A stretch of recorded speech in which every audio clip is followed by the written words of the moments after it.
Hello friends, welcome to study कर। मैं हूं आपका दोस्त प्रभाकर। तो आज हम डिस्कस करेंगे 18 नवंबर 2022 के बहुत ही महत्वपूर्ण करंट अफेयर्स के क्वेश्चन। तो जितने भी 18 नवंबर 2022 से रिलेटेड करंट अफेयर्स के क्वेश्चन होंगे उनको हम डिस्कस करेंगे। दोस्तों, हो सके तो आप इसके नोट्स भी बनाते जाइएगा, जिससे आपको एग्जाम के समय हेल्प मिल सकेगी। शॉर्ट नोट जरूर बनाइएगा। चैनल पर अगर आप नए हैं तो चैनल को सब्सक्राइब कर लें, बेल आइकन भी दबा लें। और आपको इस लेक्चर के अंत में एक क्वेश्चन का जवाब देना है, जो कि क्वेश्चन इसी लेक्चर से रिलेटेड होगा। चलिए फ्रेंड्स, फर्स्ट क्वेश्चन डिस्कस करते हैं, ध्यान से सुनिएगा। पश्चिम बंगाल के नए गवर्नर या नए राज्यपाल कौन बने हैं? तो वो बने हैं डॉक्टर सीबी आनंद बोस। ठीक है, तो डॉक्टर सीबी आनंद बोस जो हैं वो अब पश्चिम बंगाल के नए गवर्नर बन गए हैं और वह पश्चिम बंगाल के 22वें गवर्नर होंगे। तो 17 नवंबर 2022 को राष्ट्रपति द्रौपदी मुर्मू जी के द्वारा ये घोषणा की गई कि जो पश्चिम बंगाल है उसके नए राज्यपाल या नए गवर्नर कौन होंगे? डॉक्टर सीबी आनंद बोस होंगे। पिछले राज्यपाल कौन थे दोस्तों पश्चिम बंगाल के? वो थे जगदीप धनखड़, जो कि अब भारत के 14वें उपराष्ट्रपति बन गए हैं। तो जब वो उपराष्ट्रपति बने तो दोस्तों उसके बाद ये पद खाली हो गया था। इसके बाद मणिपुर के राज्यपाल ला गणेशन अय्यर को राष्ट्रपति जी के द्वारा 18 जुलाई 2022 को पश्चिम बंगाल का अतिरिक्त प्रभार दिया गया था। लेकिन अब डॉक्टर सीबी आनंद बोस जो हैं वो पश्चिम बंगाल के नए राज्यपाल बन गए हैं। देखिए दोस्तों, डॉक्टर सीबी आनंद बोस कौन है? तो वह एक रिटायर्ड आईएएस ऑफिसर हैं। उन्होंने केरल के मुख्यमंत्री के सचिव के रूप में भी कार्य किया हुआ है। इसके अलावा वो भारत सरकार के सचिव पद तक रह चुके हैं, कुलपति भी रह चुके हैं। वह वर्तमान में संयुक्त राष्ट्र के साथ सलाहकार स्थिति में हैबिटेट अलायंस के अध्यक्ष के रूप में भी काम कर रहे हैं। दोस्तों, हमारे भारतीय संविधान के अनुच्छेद 153 में ये कहा गया है कि प्रत्येक राज्य के लिए एक राज्यपाल होगा, यानी प्रत्येक राज्य के लिए एक राज्यपाल का प्रावधान हमारे संविधान के आर्टिकल 153 में किया गया है। इसके अलावा भारत के राष्ट्रपति राज्य के राज्यपाल की नियुक्ति करेंगे। ये किस आर्टिकल में है? तो ये है आर्टिकल 155। ठीक है दोस्तों, संविधान के अनुसार राज्यपाल का कार्यकाल 5 वर्षों का होता है, लेकिन राष्ट्रपति जी जो हैं उसके कार्यकाल को आगे भी बढ़ा सकते हैं और 5 वर्ष से पहले भी उसे पद से हटा सकते हैं। यानी ये कह सकते हैं हम कि जो राज्यपाल होता है वो राष्ट्रपति के प्रसाद पर्यंत ही काम करता है। यानी जब तक राष्ट्रपति चाहेंगे तब तक कोई भी राज्यपाल पद पर रहेगा। दोस्तों, राज्यपाल राज्य की कार्यकारिणी का प्रमुख होता है। यहाँ पर बात आई थी वेस्ट बंगाल की, यानी पश्चिम बंगाल की। तो यहाँ के मुख्यमंत्री कौन है? ममता बनर्जी हैं। अगला प्रश्न है, power system operation corporation limited POSOCO का नया नाम क्या रख दिया गया है? तो दोस्तों, ग्रिड कंट्रोलर ऑफ इंडिया के नाम से अब पोसोको को जाना जाएगा। ठीक है, यहां पर नाम बदलने की बात आई है। तो दोस्तों, कुछ नाम हम डिस्कस करते हैं जो कि अभी हाल ही में चर्चा में रहे हैं। जैसे दिल्ली का राजपथ। तो दोस्तों, राजपथ का नाम क्या हो गया है? अब राजपथ का नाम हो गया है अब कर्तव्य पथ। इसके अलावा जो चंडीगढ़ हवाई अड्डा था उसका नाम किसके नाम पर कर दिया है? तो उसका नाम भगत सिंह के नाम पर कर दिया गया है। इसके अलावा दोस्तों, जो रेलवे सुरक्षा बल था उसका नाम क्या कर दिया गया था? भारतीय रेलवे सुरक्षा बल कर दिया गया था। पर्यावरण भवन का नाम पंडित दीनदयाल अंत्योदय भवन किया गया।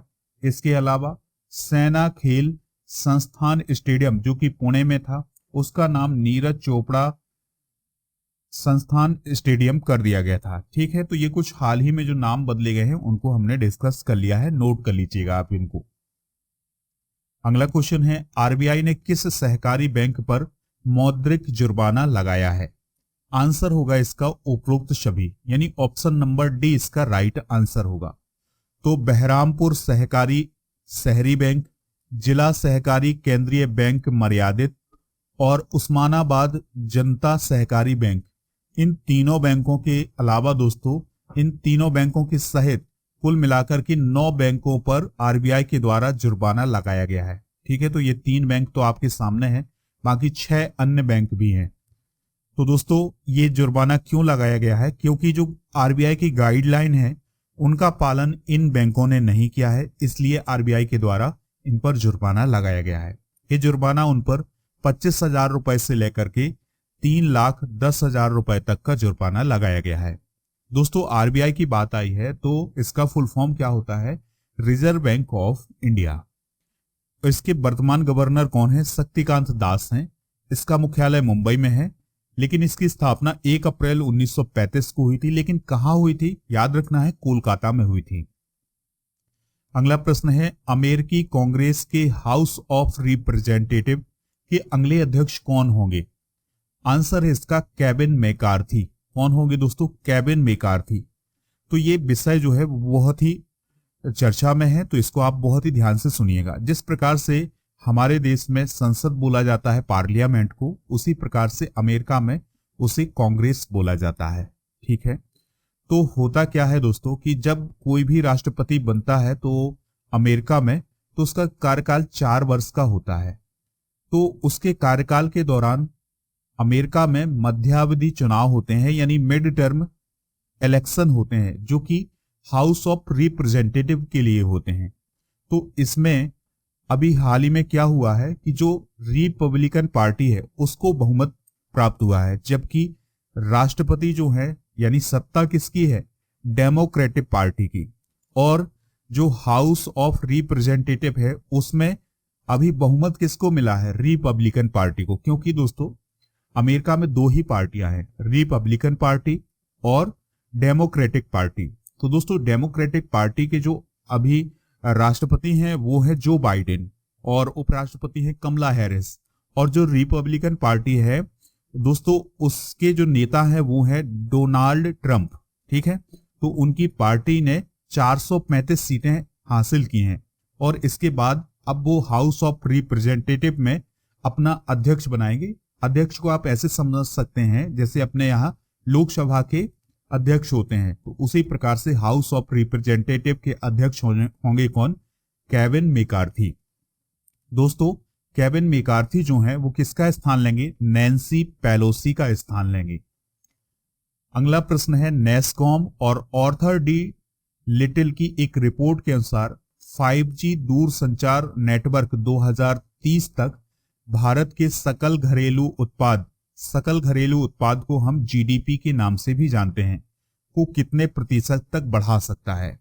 यानी दोस्तों हम इस प्रश्न को इस प्रकार से समझें कि जो नेस्कॉम और आर्थर डी लिटिल है उसने अभी हाल ही में एक रिपोर्ट जारी की है, और उसने ये कहा है कि भारत का जो 5G नेटवर्क फैल रहा है उससे आने वाले समय में 2030 तक भारत की जो जीडीपी है उसको 2% उसका हिस्सा मिलेगा। कितना प्रतिशत? 2%। तो इसका right answer option number D हो जाएगा। ठीक है, तो इस रिपोर्ट के अनुसार 5G नेटवर्क टेक्नोलॉजी से 2030 तक भारत के जीडीपी में लगभग 2% योगदान करने की उम्मीद है। यानी भारत की जो जीडीपी है उसमें 5G नेटवर्क टेक्नोलॉजी का 2% योगदान होगा, जो कि $180 बिलियन के बराबर होगा। ठीक है, ऊर्जा और यूटिलिटी क्षेत्र अनुमानित $180 अरब की संभावनाओं के संभावित क्षमता में 30% योगदान देगा। यानी कि जो ऊर्जा और यूटिलिटी क्षेत्र है वो 30% योगदान देगा। इसके बाद खुदरा 20%, हेल्थ सर्विस 15% और इंफ्रास्ट्रक्चर सेक्टर जो है वो 10% योगदान देगा भारत की जीडीपी में। तो ये अभी हाल ही में रिपोर्ट जारी की गई है। अगला प्रश्न है, किस अंतरिक्ष एजेंसी ने मनुष्यों को चंद्रमा पर वापस लाने की महत्वाकांक्षी योजना के तहत आर्टेमिस 1 मिशन शुरू किया है? तो ये शुरू किया है किसने दोस्तों? नासा ने। किसने किया है? नासा ने। ठीक है, तो नासा की स्पेस एजेंसी, नासा जो है वो किस देश की स्पेस एजेंसी है? अमेरिका की स्पेस एजेंसी है। भारत की स्पेस एजेंसी कौन है? इसरो है। और फिर इसके बाद दोस्तों रसिया की जो स्पेस एजेंसी है उसका नाम क्या है? रोस्कोस्मोस। और फिर है CNSA। ये किस देश की स्पेस एजेंसी है? तो ये चाइना की स्पेस एजेंसी है। ठीक है, तो अभी हाल ही में नासा ने चंद्रमा पर वापस लाने की जो महत्वाकांक्षी योजना है उसके तहत आर्टेमिस 1 मिशन को शुरू किया है। कब शुरू किया है? 16 नवंबर को। तो नासा ने 16 नवंबर को फ्लोरिडा के केनेडी स्पेस सेंटर से आर्टेमिस 1 मिशन को सफलतापूर्वक लॉन्च किया है। मनुष्यों को चंद्रमा पर वापस लाने की महत्वाकांक्षी योजना के एक पार्ट के रूप में नासा ने अब तक का सबसे शक्तिशाली रॉकेट लॉन्च किया है। ठीक है, इसका नाम क्या है दोस्तों? Artemis first. 98 मीटर लंबे आर्टेमिस यान में 160 किलोमीटर प्रति घंटे की रफ्तार से आसमान में उड़ान भरी है। ठीक है दोस्तों, यानी चंद्रमा पर फिर से मनुष्य पहुंचाने की यह एक योजना है किसकी? नासा की। अगला प्रश्न है, किस देश ने पहली ग्लोबल मीडिया कांग्रेस की मेजबानी की है? तो इस क्वेश्चन का आंसर होगा यूएई। तो दोस्तों, सूचना प्रसारण मंत्रालय की जो सचिव हैं अपूर्वा चंद्रा, उन्होंने पहली विश्व मीडिया कांग्रेस को हाल ही में संबोधित किया है और इसी संबोधन में उन्होंने एक बहुत ही महत्वपूर्ण डाटा बताया है। दोस्तों, 1.2 बिलियन से अधिक मोबाइल फोन यूजर्स हैं इंडिया में और 600 मिलियन स्मार्टफोन उपयोगकर्ता हैं। कहां? इंडिया में। तो ये अभी हाल ही में डाटा किसने दिया है? सूचना प्रसारण मंत्रालय के सचिव अपूर्व चंद्रा ने। ठीक है, तो ये कुछ इंपॉर्टेंट जानकारी है, इसको आप नोट जरूर करिएगा। ठीक है, यूएई ने जो ये मेजबानी की है किसकी? ग्लोबल मीडिया कांग्रेस की। तो इसका विषय क्या था? मीडिया उद्योग के भविष्य को लेकर आकार देना। अगला प्रश्न है, बाजार मूल्य में $1 ट्रिलियन गंवाने वाली दुनिया की पहली सार्वजनिक कंपनी कौन सी बन गई है? तो आंसर है इसका अमेजन। कौन सी कंपनी दोस्तों? अमेजन। अब यहां पर आप थोड़ी सी बात समझेंगे। 1 ट्रिलियन गंवाने वाली दुनिया की पहली सार्वजनिक कंपनी का मतलब यह है कि पहले अमेजन का जो मार्केट था वो कितना था? 1 ट्रिलियन से अधिक था, लेकिन अब इसका जो मार्केट है वो 1 ट्रिलियन से कम हो गया है। यानी इसने अपने 1 ट्रिलियन के मार्केट को गवा दिया है और ऐसा करने वाली वो दुनिया की पहली सार्वजनिक कंपनी बन गई है क्योंकि इस कंपनी को घाटा लगा है। तो दोस्तों, अमेजन बाजार मूल्य में $1 ट्रिलियन खोने वाली दुनिया की पहली सार्वजनिक कंपनी बन गई है और 9 नवंबर 2022 को इसके शेयर में गिरावट देखी गई और इसका शेयर जो है वो 4.3% गिर गया।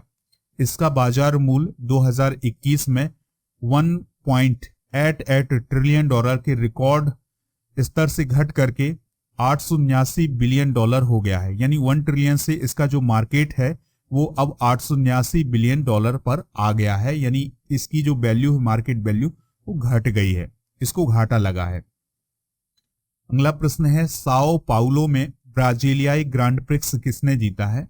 तो जॉर्ज रसेल ने जीता है। किसने जीता है दोस्तों? जॉर्ज रसेल ने। तो जॉर्ज रसेल ने साओ पाउलो में ब्राजीलियन ग्रांड प्रिक्स का खिताब इन्होंने जीता है। और दोस्तों, रसेल ने ब्राजीलियाई ग्रांड प्रिक्स में मर्सिडीज को 2022 अभियान की पहली जीत दिलाई है। यानी कि ये जो जॉर्ज रसेल हैं ये मर्सिडीज के रेसिंग ड्राइवर हैं। दोस्तों, जो लुइस हैमिल्टन थे वो दूसरे स्थान पर रहे हैं। लास्ट क्वेश्चन है, अंतर्राष्ट्रीय छात्र दिवस हर साल कब मनाया जाता है? तो अंतर्राष्ट्रीय छात्र दिवस हर साल 17 नवंबर को मनाया जाता है। कब मनाया जाता है? 17 नवंबर को। ठीक है, तो युवाओं को उनके अधिकारों यानी उनके राइट की रक्षा करने के लिए प्रोत्साहित करने के लिए यह दिवस मनाया जाता है। अब ये क्यों मनाया जाता है दोस्तों? किसकी याद में मनाया जाता है? तो अंतर्राष्ट्रीय छात्र दिवस चेकोस्लोवाकिया की जो राजधानी है प्राग, वहां पर नाजियों के द्वारा कुछ छात्रों को मारा गया था, तो उनकी याद में अंतर्राष्ट्रीय छात्र दिवस 17 नवंबर को मनाया जाता है। तो ये दोस्तों आज के महत्वपूर्ण करंट अफेयर्स के क्वेश्चन थे। अब आपसे एक क्वेश्चन पूछा जा रहा है जिसका आंसर आपको कमेंट बॉक्स में देना है। क्वेश्चन है, पश्चिम बंगाल के नए राज्यपाल कौन बने हैं? जो भी इसका राइट आंसर हो वो आप कमेंट बॉक्स में जरूर बताइएगा। आशा करेंगे कि आप कमेंट बॉक्स में जरूर बताएंगे और जो भी एडिशनल इंफॉर्मेशन हो वो भी आप जरूर बताया करिएगा कमेंट बॉक्स में। दोस्तों, आपको ये लेक्चर कैसा लगा आप कमेंट बॉक्स में बताएंगे। इसके अलावा आप हमारे एप्लीकेशन को डाउनलोड कर लेंगे पीडीएफ के लिए, तो आपको डेली करंट अफेयर्स का पीडीएफ मिल जाता है एप्लीकेशन पर। एप्लीकेशन का लिंक डिस्क्रिप्शन में है या फिर आप गूगल प्ले स्टोर पर जाइए, सर्च करेंगे स्टडी कर तो आपको हमारा एप्लीकेशन मिल जाएगा। इसके बाद स्टडी मटेरियल पर जाएंगे तो आपको डेली करेंट अफेयर्स का जो पीडीएफ है मिल जाएगा। पीडीएफ और भी उपलब्ध हैं ऐप पर, जैसे मंथली करेंट अफेयर्स और वर्तमान में कौन क्या, साइंस, ये सभी पीडीएफ उपलब्ध हैं, तो आप इनको भी डाउनलोड कर लीजिएगा। दोस्तों लेक्चर पसंद आया हो तो लाइक शेयर जरूर करें। जय हिंद, वंदे मातरम।